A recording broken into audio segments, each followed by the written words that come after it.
The world we live in faces large challenges, challenges that are existential for humanity in need of solutions.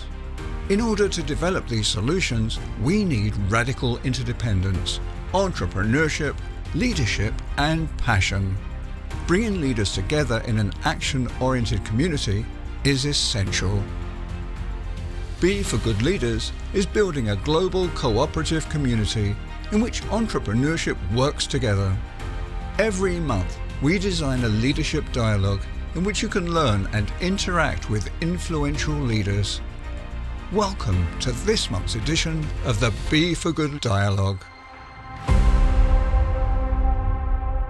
Good afternoon and welcome to the second edition of our Leaders Dialogue. My name is Leen Zevenbergen and I am a co-founder of B for Good Leaders. And today in this beautiful studio, I'm accompanied by my colleague Francine Lemos. I practiced on the name many times and I know it for a long time, so still going wrong. Francine Lemos, who is a board member of B Lab Global, but also a colleague at B for Good Leaders. Today we host this event from a phenomenal studio in Eindhoven in the Netherlands that is being sponsored by one of our partners, iTeam Global. And in the coming hour and a half, we will talk about the power of coalitions. That is the theme of today. And we have chosen this theme because it is very related to two of the tracks that we will have in the summit in Amsterdam in May 11 and 12. And those two tracks are leadership and regenerative economy. So in the business dialogues, the leader dialogues, we're building up to the summit of May in Amsterdam. And we are delighted to have three guests, three experts on coalition building today in our midst. Denise Hills, Sean Russell, and Leandro Machado, who will be part of our discussion today. And of course, we have all of you. And you are the main part of this discussion. So we would like to really encourage all of you today to join in as much as you want in our discussion. Ask questions. This is not about us. It is basically about you and sharing your ideas, questions, remarks, whatever you want to do. Also, besides all of us and all of you and the guests, we have Marcello, my co-founder in B for Good Leaders, who maybe we can say hello and you can say a quick hello, Marcello, to us. Hello, everybody. I'm delighted to be with you and to see all your faces. We are in touch with, many of us are in touch with each other, and we are very enthusiastic about what's coming next. I think in the process of today, we will share a bit more, but I leave it to Leen and Francine to kick it off. Thank you. Thank you, Marcello. Thank you for being here, and I'm sure you will have many questions in the ongoing discussion. What is this Leaders Dialogue all about? As you all know, the world that we live in is rapidly changing. Many industries fundamentally change, and that is what we call systemic change. And that is good, but it is also risky, and it is challenging. And systemic change needs courageous leaders, you. And the goal for B for Good Leaders is to bring those courageous leaders together and let them share not only what they think, but let them also act together. So let's not stay theoretic and only talk, but let's act together to build this systemic change. Therefore, we are creating this space, these leaders' dialogues, combined with some great thinkers every month. Yeah, and as you know, we do believe that entrepreneurs and business leaders are the key change makers who can unite their forces, their people, and their industry in order to build a new and flourishing economy. And we are here building a close-knit group of committed business leaders, and this is important because we want the ones who are truly committed to shift the system, as Lynn just mentioned. And we need to shift not only the economy, but we need to shift markets, paradigms, and behaviors for this economy that we all dream about. The first step that Before Good Leaders did was the summit in Rome last year, where we gathered more than 700 leaders. And during 2 days, together, they co-create our declaration. Declaration is a very important piece for us because it contains everything that we stand for. And we asked the leaders to sign for this declaration to commit to become part of the Before Good Leaders. So I invite you all now to read together our declaration. We have a short video, and during the video, please not only read it aloud, and pay attention to the meaning of the words and what is behind it. It's really powerful. Be for Good Leaders Declaration. As Be for Good Leaders, we commit to reframe the meaning of leadership by 1. Embracing radical interdependence, the fundamental principle governing life on Earth, as the golden rule for decision-making, leading to a regenerative impact. 2. Considering at least the next generation of humans in every business decision. 3. Measuring what matters to integrate systemic value creation into our definition of profit. 4. Challenging extractive economic models and taking a stand for the common good. 5. Mobilizing finance as a catalyst to transform the business perspective from short-termism to long-term shared value creation. We commit to guiding our companies and organizations to create a purpose-driven model that creates value for all. Through this joint leadership statement, we lay the foundation for collective actions and alliances, clearing the path for a new, regenerative economy. This declaration was created not by us, but by the 700 people who visited Rome. And that's what makes it even stronger. And it was a pretty emotional moment. I can still remember that at the end of the summit, we had about 20 young leaders from Nativa who were called harvesters. They went to all the breakouts. They captured all the discussion and the material that was produced there and brought it together into this declaration that they created for all of us. So it is a powerful declaration because it's not 1 or 2 people who made it up, but it's a whole group of people who made it up and therefore all signed it. So people came to the piece of paper, the big declaration, and all took a pen and they signed it. And that is, it's still, when I think about it, it's still very powerful. And that is the power of communities building something strong for the future. So if I may ask you, is there anyone in the audience in your group that would like to comment on this? And that is Tom. I think Tom Fels wanted to say something. Tom? I think the signing of the Declaration of Interdependence cemented the commitment of those who were in attendance, and I hope set the foundation for what others might expect if they choose to become part of our network, because it was a pioneering time together. So yeah, very special memory. Thank you, Tom. Any other comments from any of you who would like to share some of your thoughts?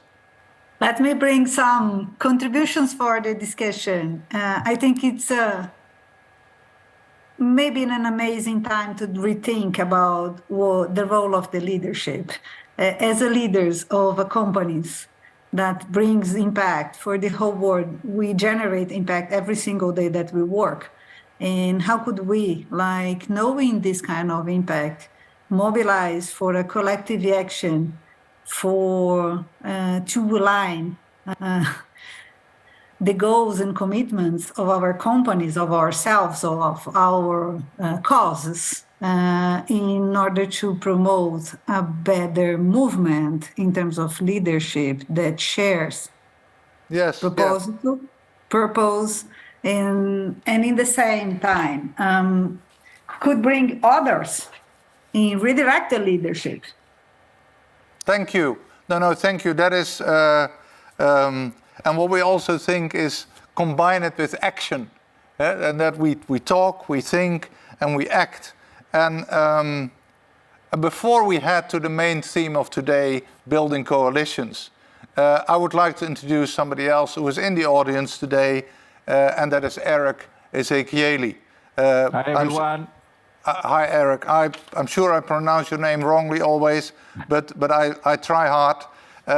Eric is a founder of Nativa, one of the co-founders of Nativa, and an important partner for us in the summit in Rome, but also in the summit in Amsterdam.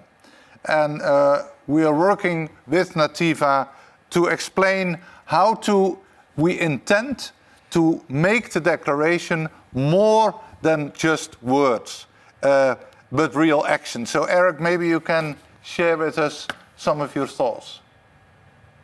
Yeah, actually, when I read the declaration, I've read it dozens and dozens of times. I really feel kind of overwhelmed.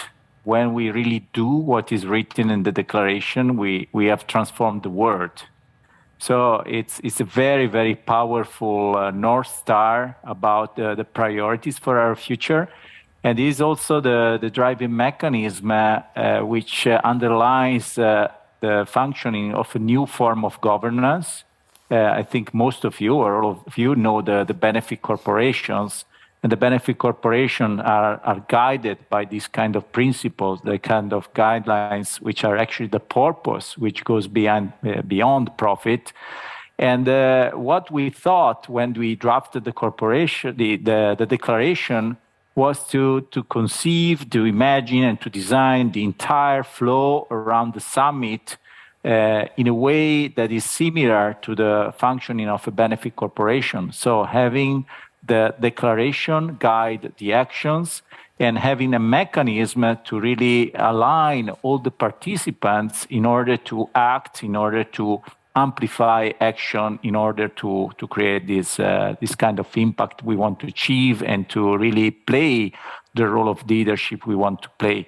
So, Francine, maybe you have a couple of slides to show to make it clearer. Or shall I show them? No, we show the first one now. Okay. So try to think the declaration, once again, as a North Star, and the entire summit as kind of working as a corporation itself, a live machine, and acting as a benefit corporation is what allows us to exploit our full potential. And if you go on one more slide, we would see a very clear example. Most of you know about Patagonia, which is a kind of iconic company which has been playing this game of using business as a force for good for a very long time, actually, since its foundation. And you see also on their website, but also on their bylaws, there is a very, very clear purpose which is written on paper. And this is the mandate of the shareholders to the management. The purpose and their regenerative ambition is this one. We are in business to save our home planet. And actually, this was renewed about 3 or 4 years ago.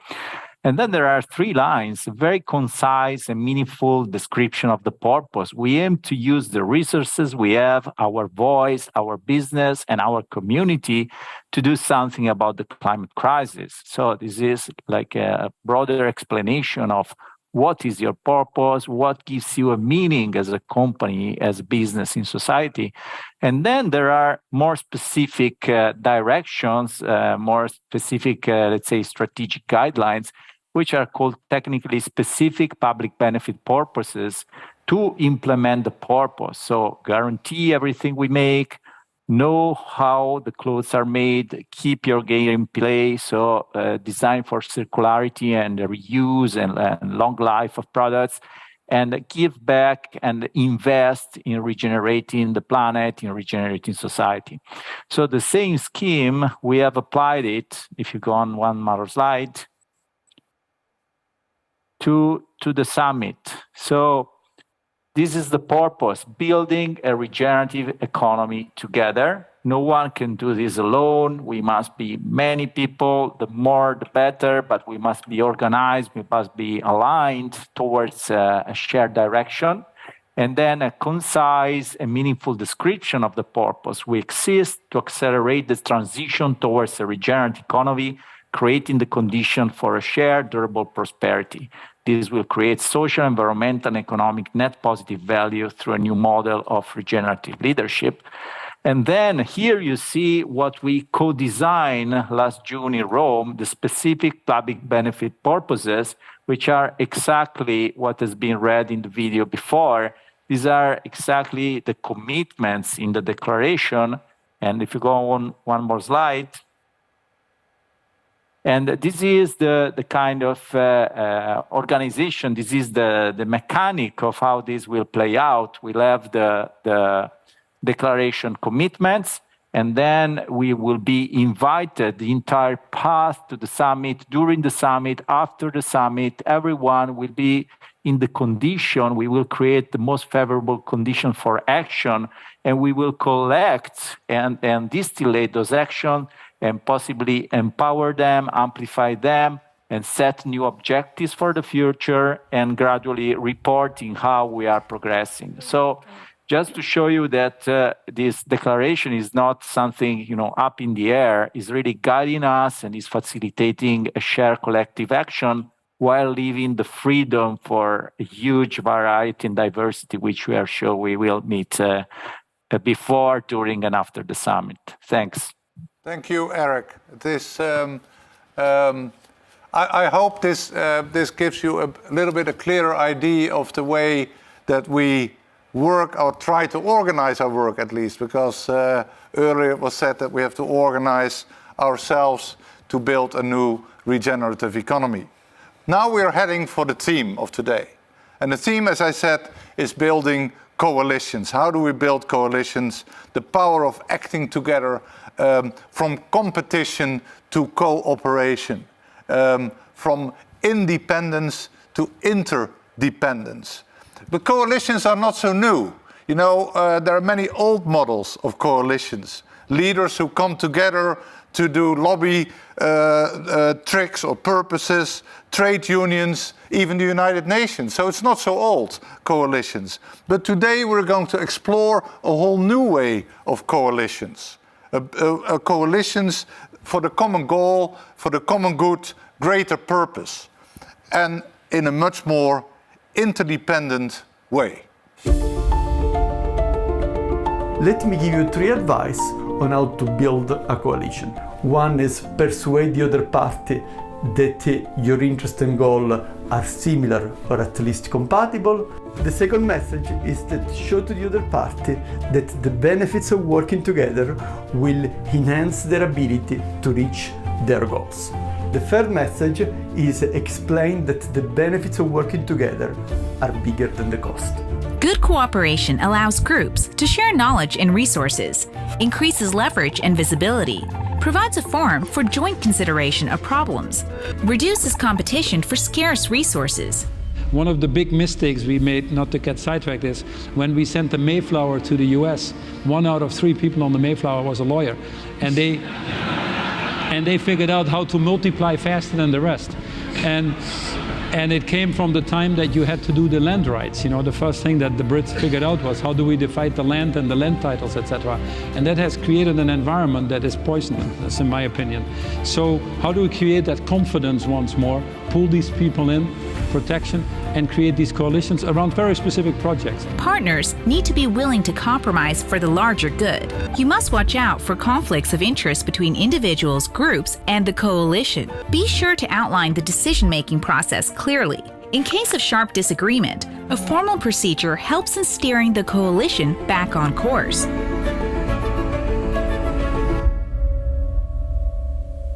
And to comment and guide us through how to build a coalition, I would like to invite Leandro Machado. Leandro is a friend and also a founder of a very nice B Corp. It's called Cause. He himself helped to ignite a a lot of coalitions in Brazil. Leandro, welcome. It's a pleasure to have you here. Thank you. Before we start, just to remind everyone here, we will have time to interact with you. So if any of you have a question, just put on the chat and we will bring it to Leandro. And Leandro, I know based on your experience and I know you have a lot on coalitions, you develop a methodology, right, on how to build a coalition and what are the main steps to do that. Could you share with us? Yes, of course, friend. First, let's think about it, and it's on this video that we just saw, that a coalition is an organization of diverse interest groups or diverse individuals that join their assets, their resources to produce a specific change in society, of course. But that change, they're unable to deliver independently or individually. That's why they're getting together. Otherwise, you can go alone and solve the problem and do the change. But so a coalition is an organization of diverse individuals or other organizations that get together to promote a specific change that otherwise they won't be able to do it alone. And of course, some coalitions ignite from day to night. But if you think as a leader, or if you think as a president of an organization that want to change something in the society, and you cannot do it alone, you have to think in some steps, and that we call nature steps. We didn't make this up. We just organized the steps, the core steps, and we talk about 4 steps. The first, actually, there's a first one out of this 4. The first one is you have to have a leader. You have to have a champion of this cause. This person or this organization will find others. Will start the conversations to find others and etc. So it's the step 0. So I would say it's 5 steps, not 4 steps, because you have the 0. You need a leader.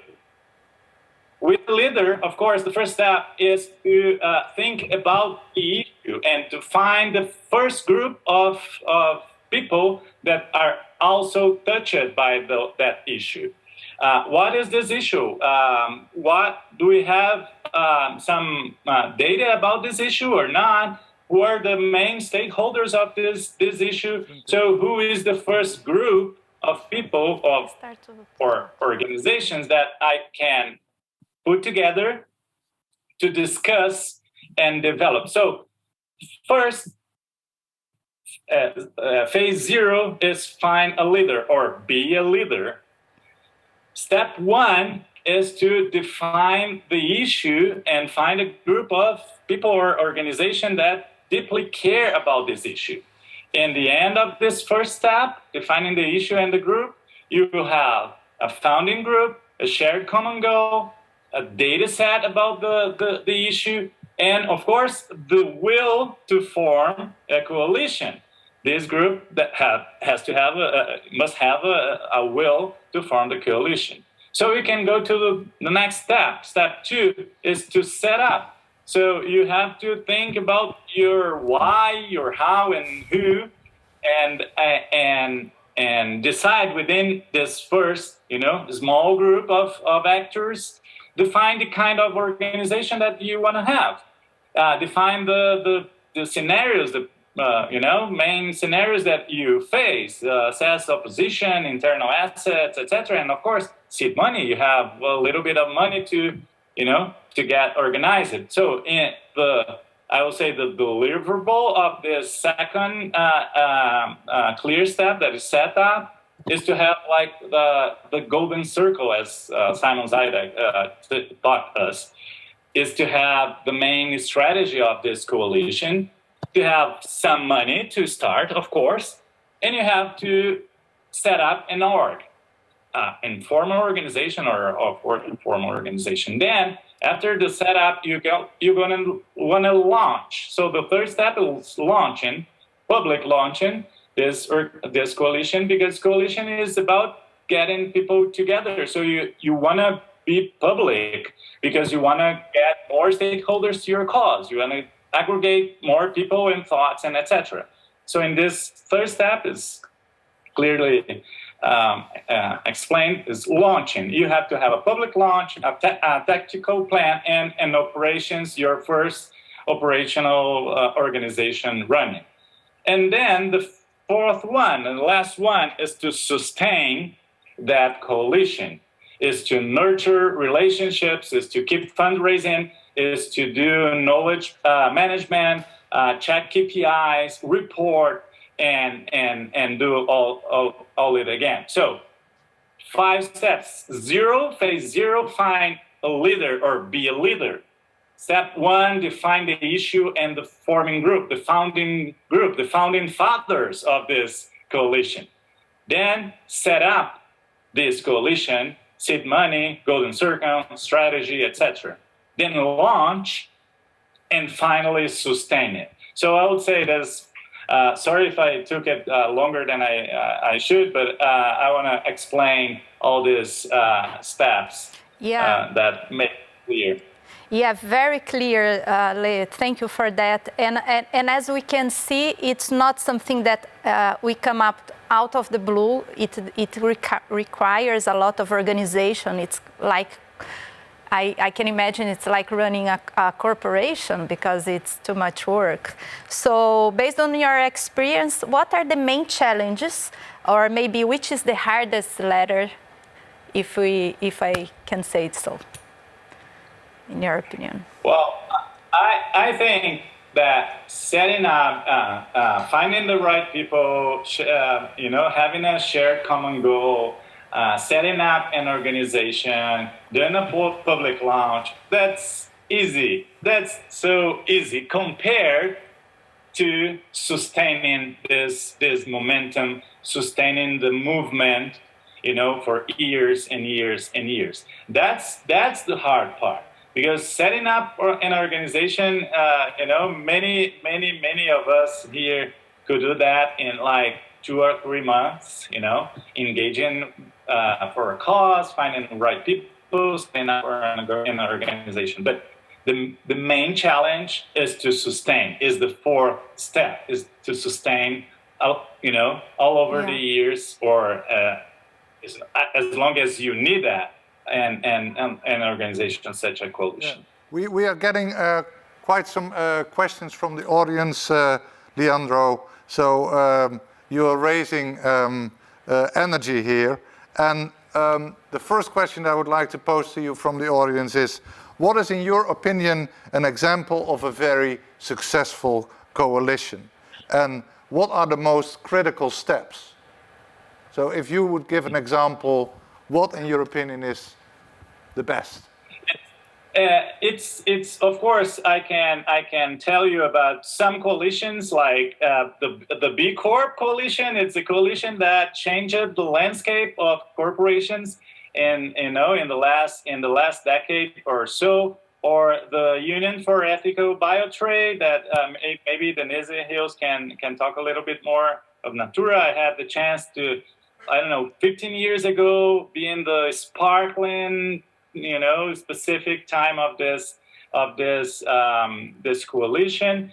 But if you take a look, and if you open your eyes and your ears and take a look around you in your country, you see many coalitions. I can say, for instance, here in Brazil, another specific example. During the pandemic, the Ministry of Health decided, I don't know for what reasons, but they decided not to publish data about COVID. So in 3 days, the main newspapers, the main news outlets in the country formed a consortium of public media to gather state data on COVID and to release it timely. So if you take a look around you, you find many coalitions. So for instance, another type of coalitions that it's pretty common around the Western, at least the Western world, is this companies coalition that they call federations or confederations or associations. They are kind of coalitions. They have a shared common goal. They have shared interests.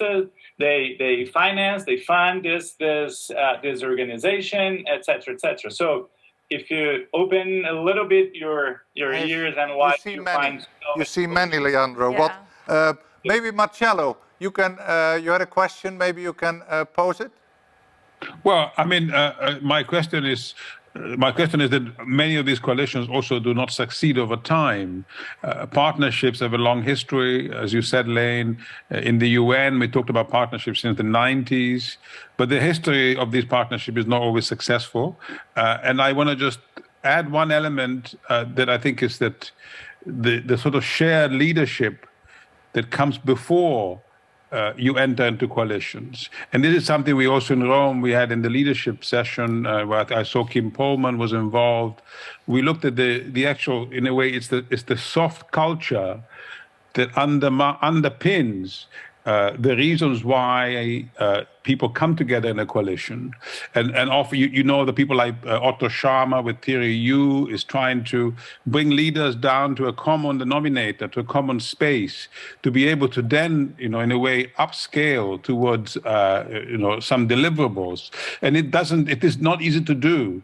And so I think sometimes these coalitions fail because the human element is not really well thought through from the beginning. This is not just setting targets, designing strategies together. There is a human factor, the leadership factor, which is very, very important. So I think that's a very important angle also for us as Be for Good leaders. We have the tools, we have the people to help each other and help many other companies to actually develop and master the human element that actually makes this coalition be successful. Yeah. How do you, can you give a quick comment on that, Leandro, on failure rates of coalitions?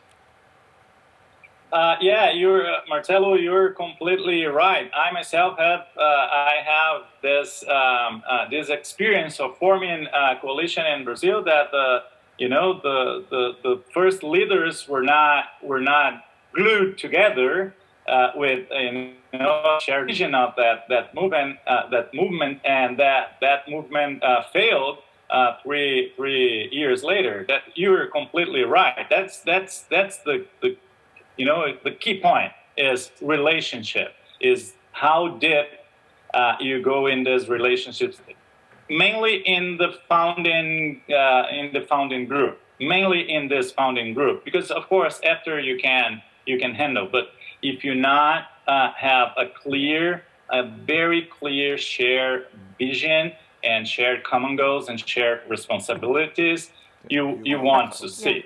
And just another quick thing is that sometimes a movement or a coalition is set to last for a certain period of time.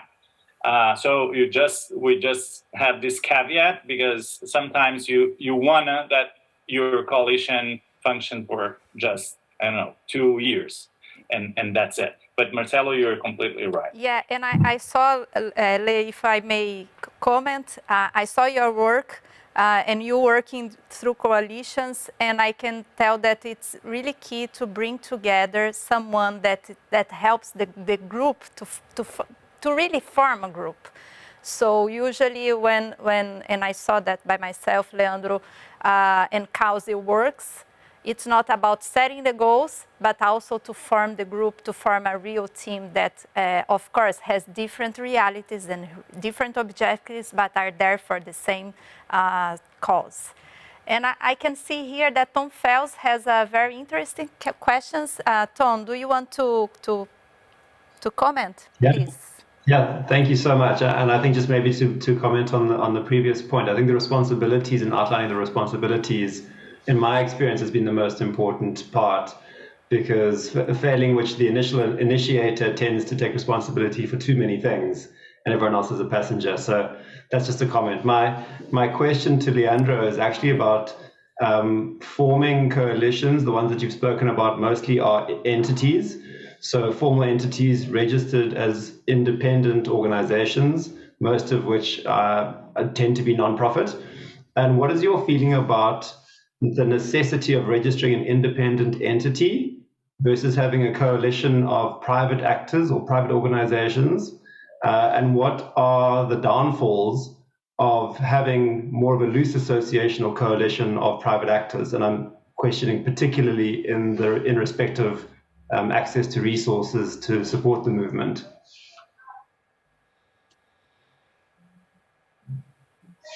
Leandro, we cannot hear you. You're probably on mute. Sorry. Thank you. Tom, that's a very good question, because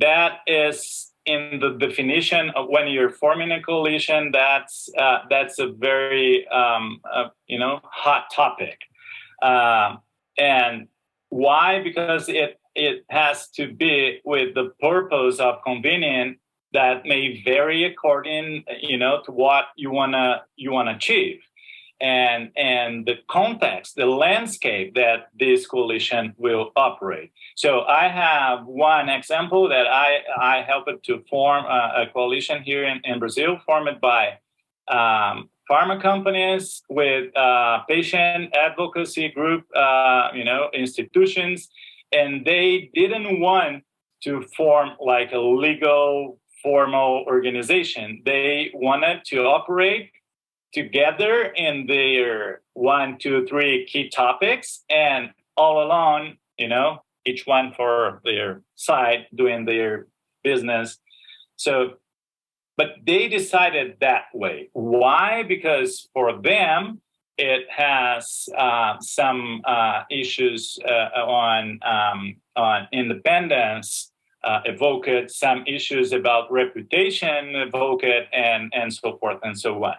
But there are many other, groups that wanted to be formal because of funding, because of their fighting against like a very powerful and institutional enemy or adversary, and many others. So it really depends, and we always in this framework of 5 or 4 steps, we always think about it and decide it in this setup phase. So in the very beginning, after you form a group, you decide what kind of organization do you want to, form.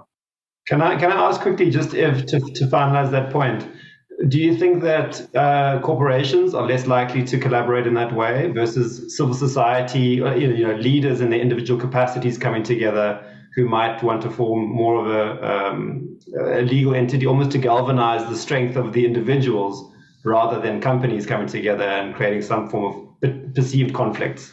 Yeah, it depends, because nowadays with all this compliance stuff and etc., some large corporations will want to formalize and have an organization because they have to prove many things and bureaucracy. So they're almost led to that place where you must legalize and form an organization. But I think there's no silver bullet here.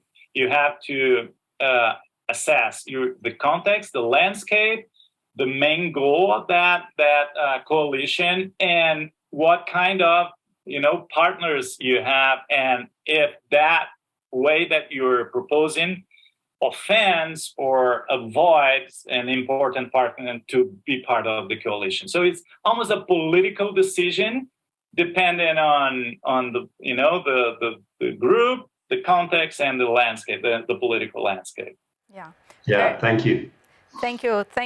I just have a very interesting example that Juan Diego Mujica, I don't know if I said correctly, Juan, but the GALE is a global alliance for impact lawyers. They work very close together with the B Corp movement for systems change. I think that's a very nice example. And before we go on, there are more questions. So thank you for your enthusiasm to to participate so much in the chat.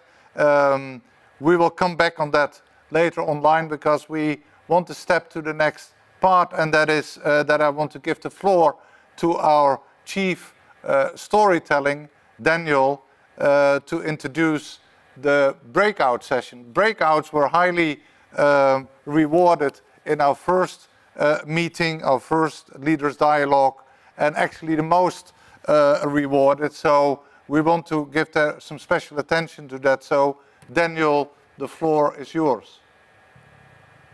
Yeah, I love that you mentioned storytelling, because we would like you to tell each other stories, real stories of ways in which you may be starting coalitions, the ways in which you may be wanting to use coalitions in your work to develop your impact, and also tell each other in these small groups of 3 people to really get to know each other and get to know what you're up to. What was the most successful and what disappointed you most about the coalitions that you started? So we will now create breakouts, and it's a very valuable moment to really get to know each other and get to know what's important around this theme of coalitions. So I just now created the breakouts, and I will repeat the questions in the broadcast. But the key element is, what coalitions are you wanting to start? What disappointed you? What were the biggest success factors? I must say, I find it fascinating when I see the right diversity of people. No, I love to say, oh, you need a very diverse group, and then they kind of work together. And it's just like a nightmare, or they're all the same, and then nothing really progresses and nothing really interesting happens. So this balance, I'm not sure if some of you talked about the balance between the different people that need to be part of these coalitions and what worked best for you. Marcello, I hear words of sharing. I have been part of some very successful coalitions and some not so successful.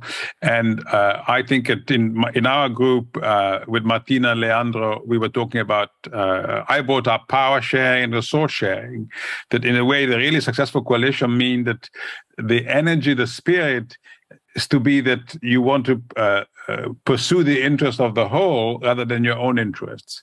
And too often we always push our own interest, you know. We want to be number one, we want to have our company be the most successful, and that is not the energy that makes coalitions successful. So there's a real evolution in terms of our leadership, in terms of our own, how we do things in the world, our kind of culture.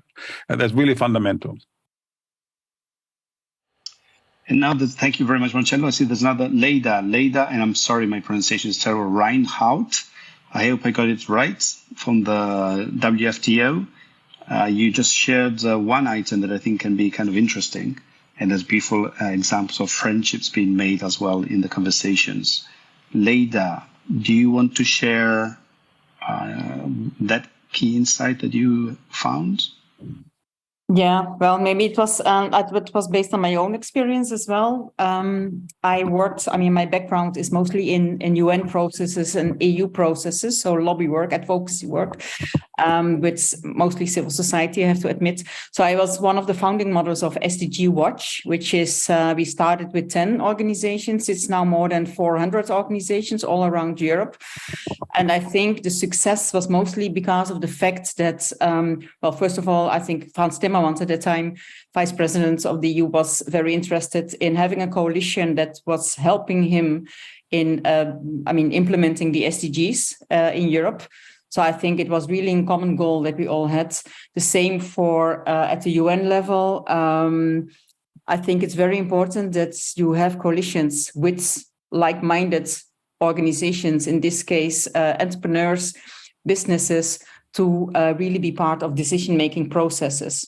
So one of the things that at least now I'm going to do as WFTO is sitting on the business seat in every next meeting of the UN. And I think I would also like to have a coalition with all of you, because I think it's really time that progressive businesses are indeed very visible and present in this kind of decision-making processes, so that it's not only the International Chamber of Commerce doing the talks at the UN level.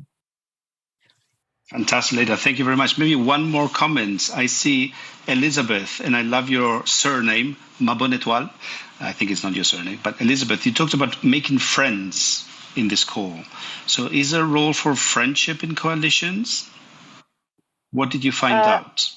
Right. I think it's essential. I think that in order to work together and be successful together, we have to appreciate one another. And that's kind of the basis of friendship. So I was very happy. There were just two of us in our breakout room, Eduardo and I, to talk about our experience in coalitions on other sides of this beautiful blue planet. And topics that we share and we have experience in. And every connection, I think, is progress toward our shared common goal. Fantastic. Thank you so much. And I hand over to Lane. I'm hearing that basically friendship, appreciation for each other, two pillars of successful coalitions. Lane. And we now move to the second part of today's dialogue series on coalition building. And actually we're now going to look and speak with two experts and B Corp leaders who have been working with coalitions in the past years. And those two people are Denise Hills and Sean Russell. We have them here, and we, of course, Leandro, you're also invited to join the discussion later on.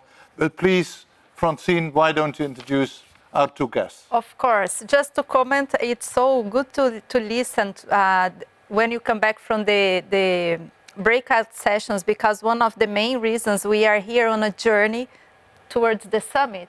So we want to create those space for you to interact and be together.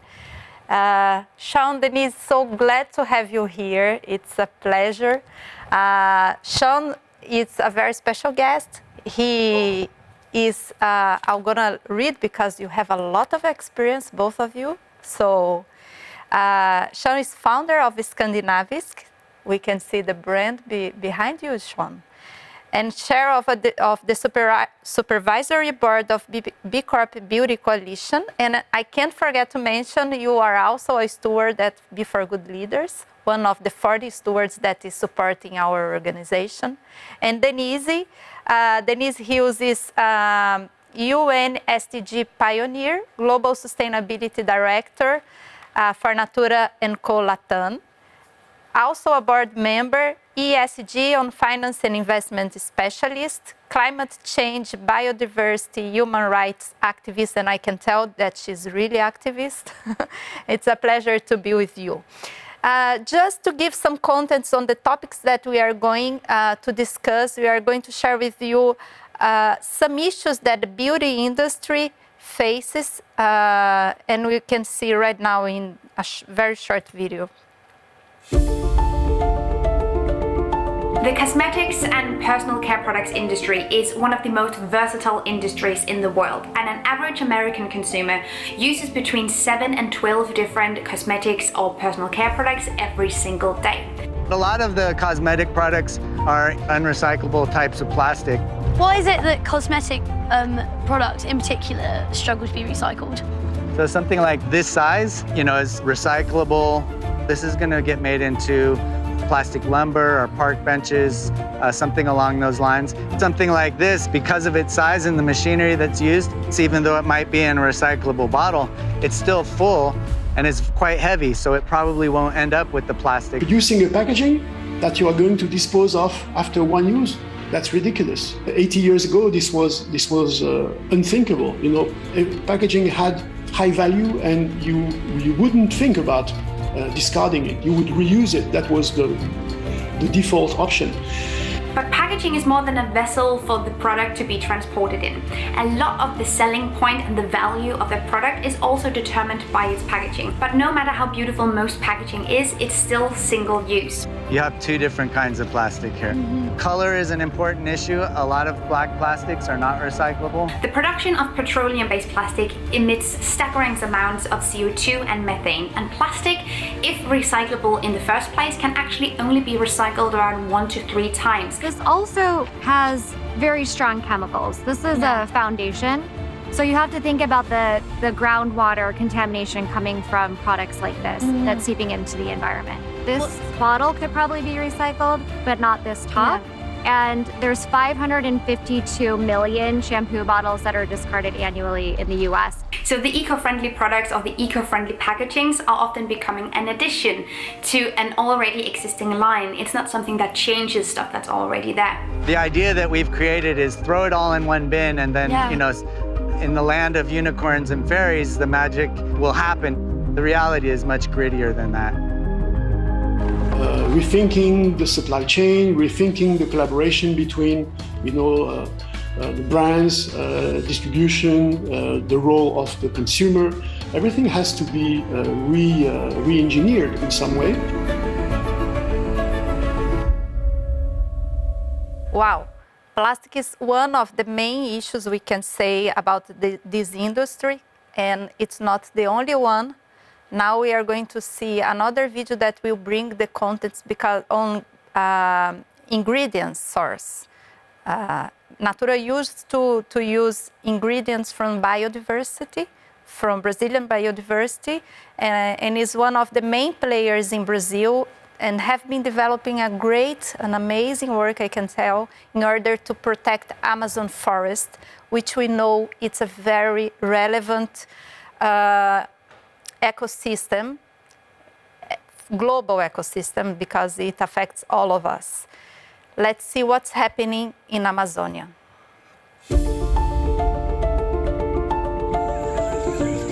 Earth's forests, more than just trees, an entire symbiotic ecosystem, 400 million years of joint plant and animal evolution, creating a complex balance where every organism has a role. It's a system of life designed to function as one. But during 11,000 years of farming, rather than embrace the forest, humans have decimated it. Amazon is fundamental for Brazil, is fundamental for South America and the 9 countries that shares the Pan-Amazonia. It's important to the whole world. We are more than sure that nobody alone can deal with this systemic problem. If we want to really find a north to deal with Amazon, to keep Amazon alive, to put Brazil and South America in the world with Amazon, and to give the services that Amazon provides to share with the whole world, we need to involve a lot of different people.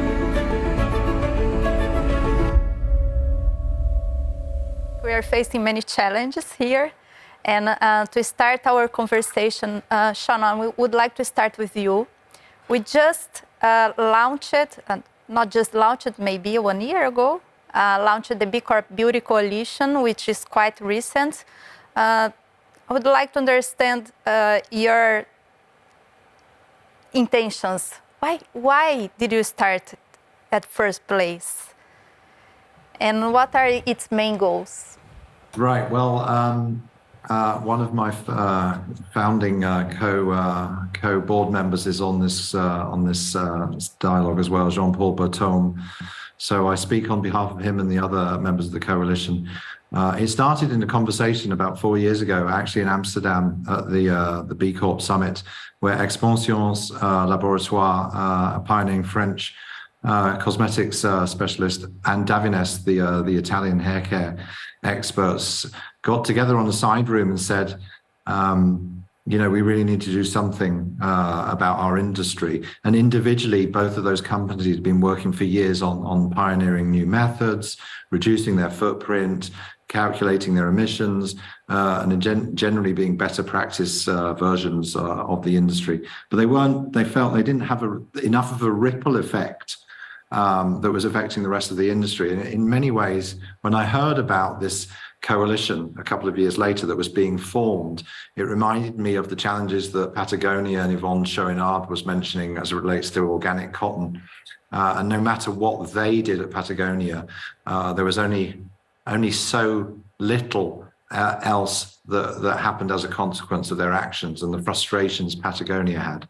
But I think Expansions and Davines felt that, well, let's do something about it. Let's put a coalition together of other B Corps in the beauty industry, share better practice, collaborate on new approaches, identify some high-level goals, and ultimately work together to improve the sustainability standards of the entire beauty industry, not just the members themselves. Yeah, very good. And we know that the packaging, it's only a part of what we are doing, and it's only one issue that the sector faces. We also have a huge challenge regarding narrative, if I may say so. So the current narrative around business in general, it's really hard, and we know we need to change the mindsets and to change the customer mindset as well. How the Beauty Coalition is tackling this challenge? Well, we have the tremendous honor, but also the overwhelming burden of our industry being defined by the word beauty. And it's not like construction, automotive, or interiors. We are actually protectors of the concept of beauty, if you like. And so it really puts the responsibility on us in the way we approach our work, that beauty is not defined by satisfying the ego of the end customer. It actually starts with protecting the beauty of nature and perhaps reinterpreting the individual's role within that. And there's a phrase that we rally against in our industry, which is beauty consumer, because it's a common phrase that's used through any industry, that's almost used unconsciously nowadays. But it's an example of 20th century capitalism and destruction. And if you think specifically about our industry, beauty consumers essentially are people who are encouraged to contribute to the destruction of the beauty of nature in order to satisfy their own sense of personal beauty. We need to move away from that narrative. And as B Corps, we have the opportunity to lead in that respect. There's another definition that is far more empowering and is representative of the role every one of us have in society, that of citizens. As a citizen, we are aware of our responsibilities to ourselves, to our fellow brothers and sisters, and to the environment that surrounds us. So part of our action won't just be to improve sustainability standards, it will very much be to attempt to change the narrative in what is a very, very large and noisy industry. Yeah. Sean, what I have one short question, and that is, there are such a large amount of companies now, I think over 50 in the Beauty Coalition. How did you manage to do that so quickly? And maybe you can give a short answer on that. And also on, are you now also inviting non-B Corps? So are you widening this? Yeah, well, actually, I think by Friday we'll be 60, Lean. So we've more than doubled the size in less than 12 months, and that puts its own pressure on bringing B Corps in and then engaging them and getting them involved. So year one for me was a real learning experience in realizing the founder team and the people who were involved at the very beginning were really the only ones that could generate real value in the first year. So what Leandro was mentioning before, I'm very much experiencing, as I'm sure Jean-Paul is as well. We now need to kind of reset in year two. Those newcomers now need to find their places, whether they be experts in certain fields, whether they contribute to working groups, communications, or sharing of better practice. We now need to pull 60 rather than the 25 we started with. But we will retain a membership criteria that is B Corp only. And that is really because that standard essentially reassures us that any member who has that certification meets the same criteria that we've all met. And therefore, that really is the only set of expectations that we hold for any incoming member. Good. Of course, and I'm sure that the most the better. If the much more company you have, more impact you're gonna generate. And absolutely right. Yeah, and Denise, I have the privilege to work at Natura for more than 12 years, and I know the company has been working at Amazon for more than a decade or so. First of all, why Amazonia? And I would love that you share the project Amazonia Viva, what it stands for. And if I'm not wrong, I think Natura is also tackling the issue that Sean mentioned in regards to the clients, to the consumers, and how to bring them to action as well. Can you comment on that? Thank you, Fran. Thank you all. Amazing topic. I think that just to mention to start, because in some of the ways, many of people doesn't know Natura as a company. Natura is a cosmetic company, and now leaves the name Natura for the holding company. And when we start to describe or thinking about the name of the company, we are calls also ourselves as Natura & Co. And the Co is more than a simply abbreviation of companies, Natura, Avon, The Body Shop, and Aesop. But the Co represents our belief in cooperation, co-creation, interdependent, unite peoples, actors, and dreams in many of the ways. And I think it's a very good explanation about we as we are today in bringing this kind of example to the Amazon.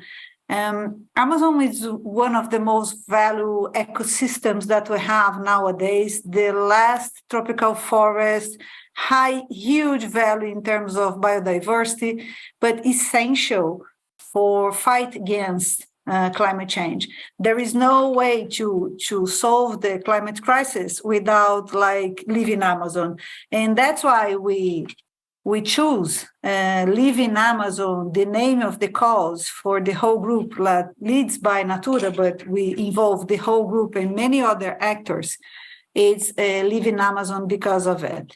And the relationship of Natura with the Amazon has more than 20 years. If you were thinking about today of the ingredients of the whole purchase in terms of the value chain, the partnership that we have with communities into the Amazon, we are talking about 20 years of relationship, more than 45 ingredients that are essential for our products that comes from the Amazon, and more than 9,000 families that contribute with this kind of generation in an incredible value in terms of cosmetic technology innovation that comes from the understanding of the Amazon. So the collaborative approach of understanding the value of the forest, the value of the traditional knowledge, and how could we bring and combine together this traditional knowledge, the incredible ingredients that we have into the Amazon, with commitments like zero deforestation. Because when you develop a new value chain, you are generating a true impact in terms of how to develop a bioeconomy of standing forests, how to bring populations like the communities into a prospective, not only prospective value chain, but it's more than a value chain, but now we have Amazon in the heart of the operation. And we're in the last years, you've seen the deforestation into the Amazon was one of the most important things that we should address, not an easy one. Because together we can address many of the things. We are living in Brazil and in some of the ways into the Amazon, a very difficult systems in terms of how to protect. It's more than 60% of the whole Brazilian territory and home of more than 25 million people. It's a huge, we have as Natura 89 80, 90 communities over there in the whole Amazon. But it's not a simple way to address and be committed with the zero deforestation. We start like bringing the communities as part of how could we help through our activities, through the partnership, in partnership together with like NGOs, with like technical assistance, with like organizations like GAZ and IFC, and bringing not only our knowledge, but sharing this knowledge in order to promote like an enhance of the Amazon in terms of valuation of the forest, the people that live in there, and that has like an amazing and incredible source of inspiration for innovation and technology. Mostly Denise, I think our we would products, like to, the technology that we have comes from this. Sorry, we would like to interrupt you a little bit because of the time and because of the questions that we still have, also from the audience. So maybe you can share that with Denise. Yeah, Leila has a very interesting question. Leila, do you want to post your question? Yeah, I don't want to be on the spotlight all the time, but I mean, I think it's interesting for our members, which are very small. I mean, local communities, SMEs, etc., to be part of the supply chain of what you are doing with the bigger businesses. I mean, Body Shop is doing that with some of our members, and I think maybe it's an interesting cooperation we can think about. But I mean, that was just a question, indeed. Oh, for sure, Leila. And we still developing new not only in the Amazon, but we have like partnership with mostly SMEs. We prioritize when we have the opportunity to use the value chain as part of the enhance the commitment, not only in cosmetic, but in some of the ways in partnership, in mobilization, in communications, in others. It's like part of our daily businesses. As I mentioned, Amazon, it's the most famous or well-known example by Natura and very important nowadays. But for a company, a big one like this, like we are living here in Natura, when you have like the opportunity not only to partner, but develop a new SME or a new community or a new partnership, the whole value chain, you have an opportunity to promote like more inclusion, human rights, like better access to economics. And it's the reliance of the model in some of the ways when we are looking to like partnership with SMEs, we are not thinking about the value chain. We are thinking about the partnership for the future. We talk about our value chain as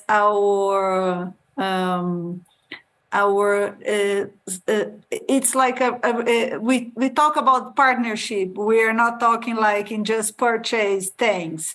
We have to partner. We have like to bring the money in the beginning, like we have to be part in terms of the development. Because if you're thinking about, as an example for an ingredient, we took like 6-7 years to develop a new one. And we start like discovering based on the traditional knowledge. We put our money, our files, our efforts, and together we develop a new value chain. And since the beginning, we start partnering. And that's why we, for us, SMEs and in some of the way communities and small NGOs, when we start like with communities into the Amazon, we are talking about an indigenous community, quilombola communities, people which are not commonplace in a normal big value chain including for a cosmetic or food companies. Speaking about the relationship, I understand that governance, when we are talking about building and keeping a coalition alive, is a key. Yes. It's a key key thing. Could you please share, and I will invite Sean as well, to how are you managing that and what are the relevance of the core team? Can I add in a few words, please, because we are going to end the program in a couple of minutes. So please, a short answer. Very short, Lynn. It starts with the governance and the operating procedures that were defined by the pre-founders, worked through in detail. There's a member pledge in there. Everybody signs up to it. There's a board, there's a steering committee, working groups. So it's super clear architecture. The only thing we're missing compared to Leandro's best practice references is that we have no money. Yeah, amazing. Le, do you want to comment on that? No, sometimes that is a blessing to have no money involved, but if you're planning, of course, a long-term coalition and you're fighting against, really powerful people, at some point you need some money. But sometimes that's the blessing not to have. Yeah. You can go directly. Yeah. Unfortunately, we don't have much time, and we are trying to be very cautious with everyone's time today. So I guess we have to move to the end of our second dialogue series, and I would like to invite all of you for the next one because it's a monthly event. So I hope you can join the next ones. Before we wrap up, I would love to mention for you, if you haven't subscribed for the summit, it's going to happen on 11 and 12 of May in Amsterdam in a very beautiful place called Beurs van Berlage. And Marcello, are you there? Maybe you can comment a bit on the summit because I know you are all behind it. Please. Well, to say that we already have 623 people signed up, and we go to 1,200, and then it's full. So please, as Francine says, do sign up. Also because people who sign up will have priority in terms of sessions and where they want to go, etc. So we have an app that will make it easier for you to design your own program. So that's sort of my encouragement. We'd love to have all of you come. It's quite phenomenal. We will have like 30 different rooms available, which we didn't have in Rome. So there'll be a much more dynamic program. People can meet each other, informally. They can go to TED-style talks. They can go to plenaries, to breakouts. They can hang out and sit at a cafe with their friends and talk about business. It is really very dynamic. It's more like a festival, a fest, than a summit. And of course, ultimately, we will be launching the Global Cooperative, where we can all work with each other, inspire, learn, do business, and actually walk the talk of a regenerative economy. So if you have questions, email me, send me a text, of course, of Francine and our team. And we keep informing you. We don't want to send you too many emails, but from time to time you will get emails from us. So we're very excited. We have a special guest coming. We can't say who, but we will say that in due course. And there's a lot of traction, big companies, CEOs, and a lot of young people running startups and new companies. So it's a very, very exciting, already 4 months before the summit, we are super excited. Yeah, Thank you. And by today, we can tell that the quality of the human beings that come to the summit is amazing. So we have amazing leaders, and you have the opportunity to share experience and knowledge with very like-minded leaders, I can tell. So thank you all.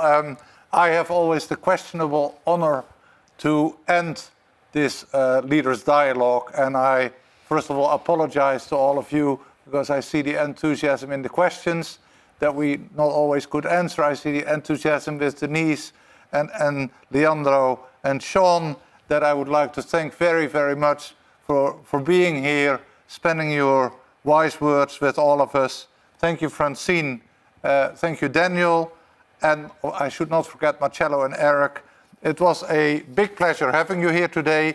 And I should not forget to thank the people in this studio, because this is, as I said earlier, one of the most phenomenal studios in the Netherlands from a technology perspective spoken. So it is a great place to be that we can use for free.